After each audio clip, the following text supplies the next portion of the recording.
शासनानं अवकाळी पावसानं नुकसान झालेल्या शेतकऱ्यांना तातडीनं हेक्टरी 50,000 रुपये मदत द्यावी.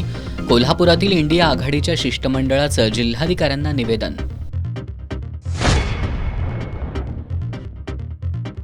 सख्खा भाऊच ठरला पक्का वैरी.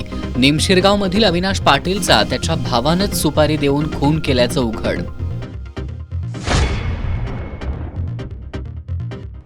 सीबीएसई अभ्यासक्रमात छत्रपती शिवाजी महाराजांचा त्रोटक उल्लेख करून त्यांचं महत्त्व कमी करण्याचा प्रकार दुर्दैवी. राज्य शासनानं याबाबत भूमिका घ्यावी. काँग्रेसचे विधान परिषदेतील गटनेते आमदार सतेज पाटील यांची मागणी.